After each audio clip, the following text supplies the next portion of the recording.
Hello, and welcome to MagicMingle.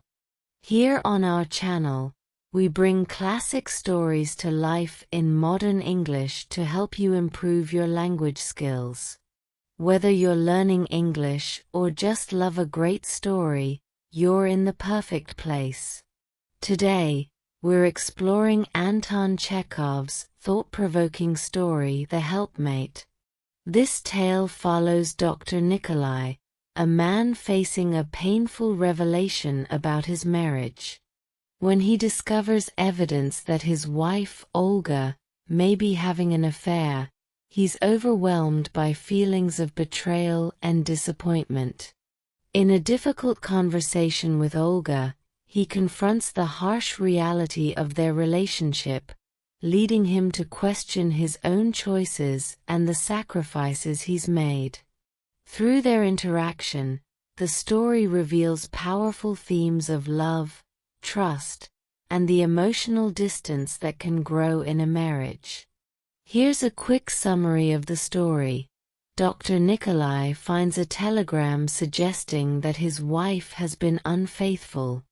When he finally confronts her, Olga responds with indifference, revealing her own motivations and emotional detachment. In his struggle to make sense of it all, Nikolay realizes the pain of a love taken for granted and the disillusionment of unmet expectations. In this retelling, we've modernized the language to make it easier for English learners to follow, while staying true to Chekhov's original message. Follow along with us to practice your English and explore the depths of human emotions in this powerful story. "How many times have I asked you not to touch my desk?" said Dr. Nikolay Yevgrafich. "Every time you tidy up, I can't find anything afterward. Where is that telegram? What did you do with it?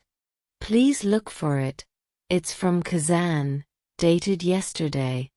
The maid, a pale, thin young woman with a blank expression, retrieved several telegrams from a basket under the table and handed them over without a word. But all of them turned out to be from patients. Frustrated, they searched the drawing room and then the bedroom of his wife, Olga Dmitrievna. It was past midnight. Nikolay knew his wife wouldn't be back until at least 5 in the morning. He didn't trust her, and whenever she was out late, he couldn't sleep. He was consumed by worry, mixed with resentment toward his wife and everything that reminded him of her. Her perfumes, the boxes of chocolates she left around, the fresh lilies she constantly received, filling the house with the sickly sweetness of a flower shop. He despised all of it.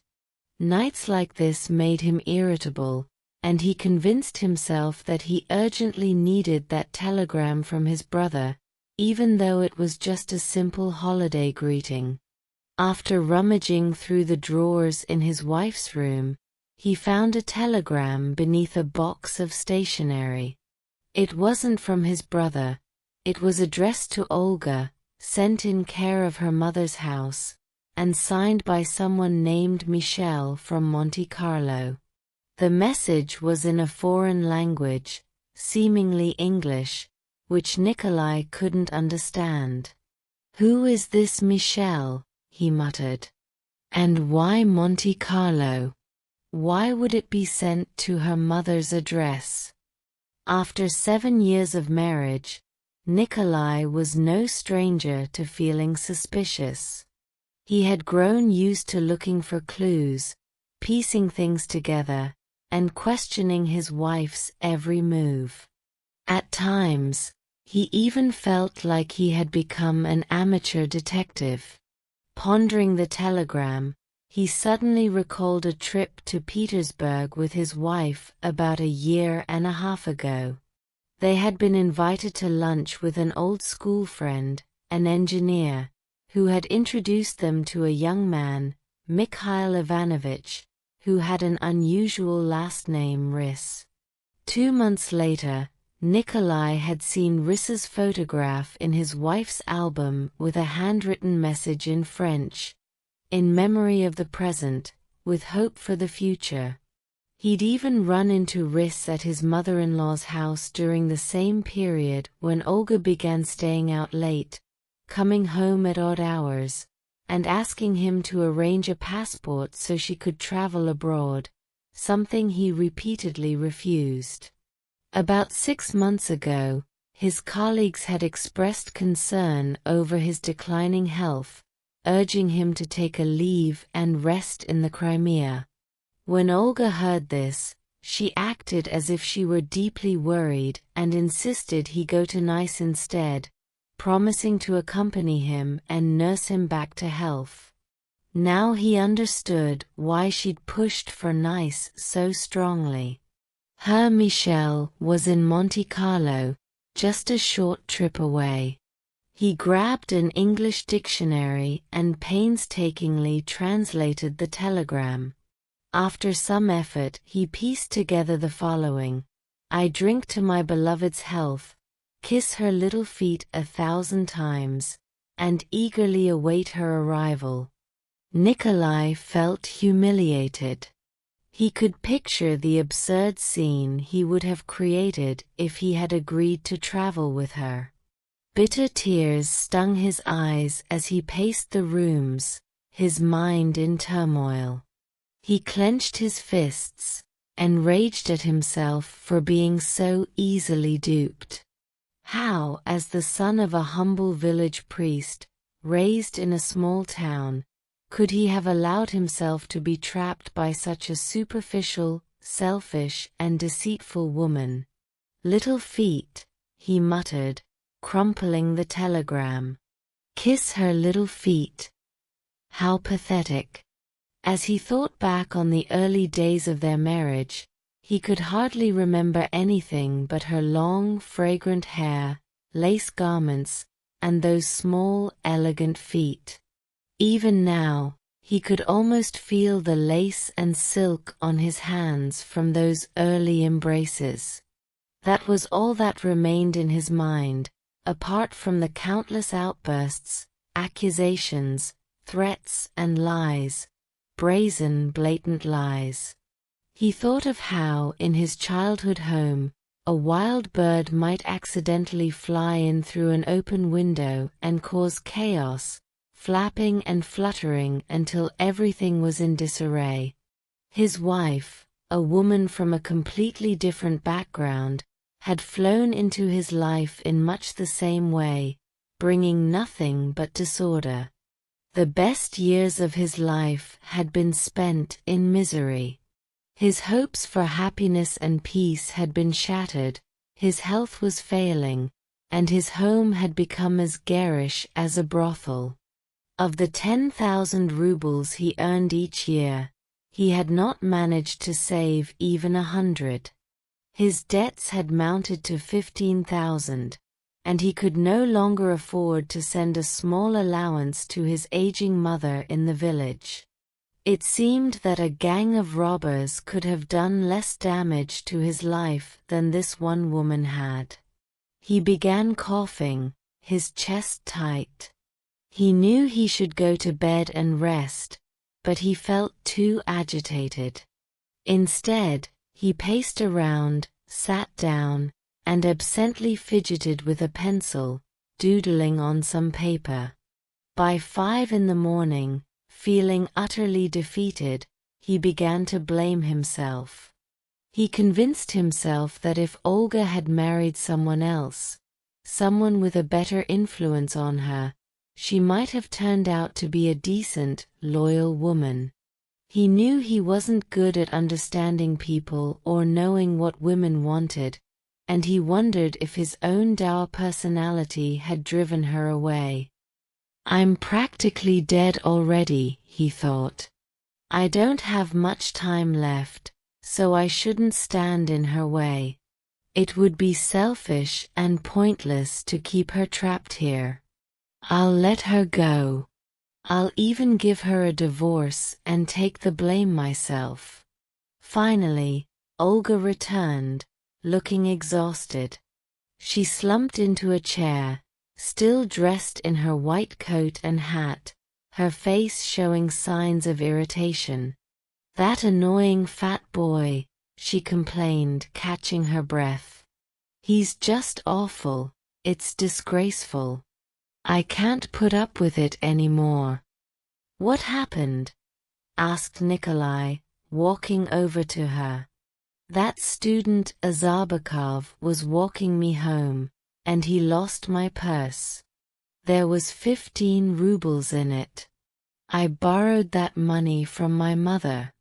She started crying, looking genuinely upset, like a child.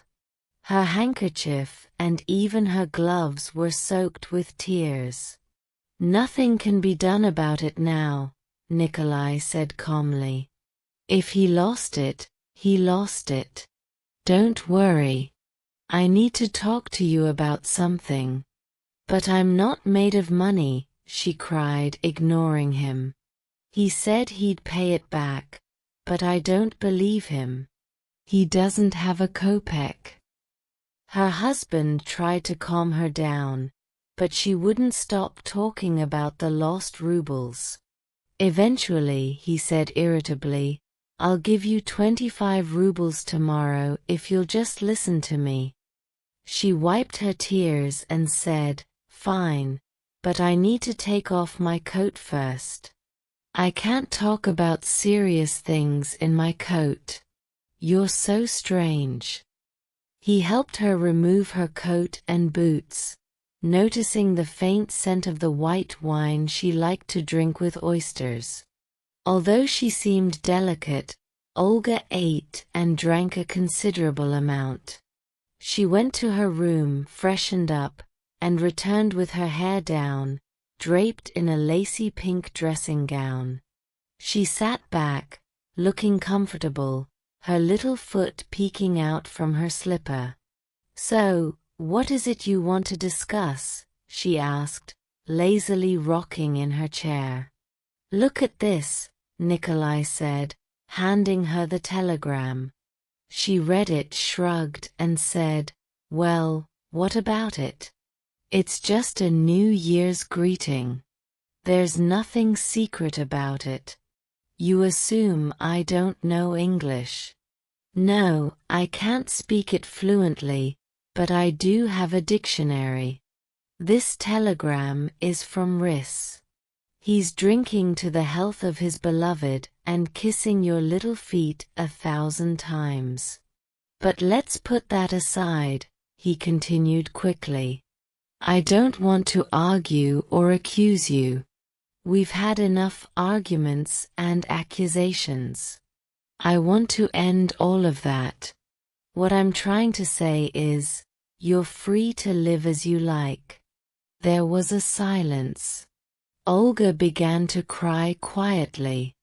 "I'm giving you freedom from lying and pretending," he said. "If you love this man, love him openly. If you want to be with him, go to him. You're young, you're healthy, and well, I don't have much time left. You understand what I mean."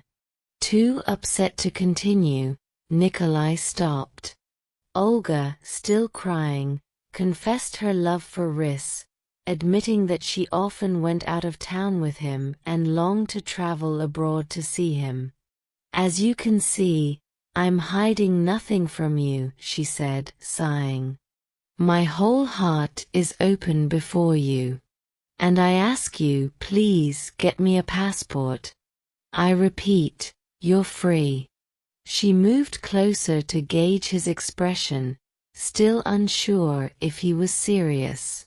She never trusted anyone completely and always suspected that people had ulterior motives. As she studied his face, he thought he saw a glint in her eyes, something cold and calculating. "When will I get the passport?" she asked softly. For a moment, Nikolay wanted to say, "Never," but instead he answered, "Whenever you like. I'm only going for a month. you'll go to RIS for good. I'll arrange a divorce and take the blame, so you two can marry. But I don't want a divorce. Olga responded quickly, looking surprised. I never asked for that. I only want a passport. Why wouldn't you want a divorce? Nikolay asked, irritation rising in his voice. You're a strange woman. If you're serious about this man and he loves you, why choose adultery over marriage? I understand what you're doing, she replied, stepping away, a vengeful look in her eyes. You're tired of me and just want me out of your life. You want to force this divorce on me. Well, I'm not as foolish as you think. I won't agree to it, and I won't leave you. No, I won't. For one thing, I don't want to lose my status in society, she said, speaking quickly as if afraid he would interrupt. And secondly, I'm 27, while Riss is only 23. He'd grow tired of me in no time and abandon me. And besides, who knows how long I'll feel this way about him. I'm not leaving. Then I'll throw you out. Nikolay shouted, slamming his fist down. You vile, despicable woman. We'll see, she said, walking out. By now, daylight had broken. Yet Nikolay sat at his desk, idly scribbling on a piece of paper. He'd jot down a word, cross it out, and stare at the paper without focus.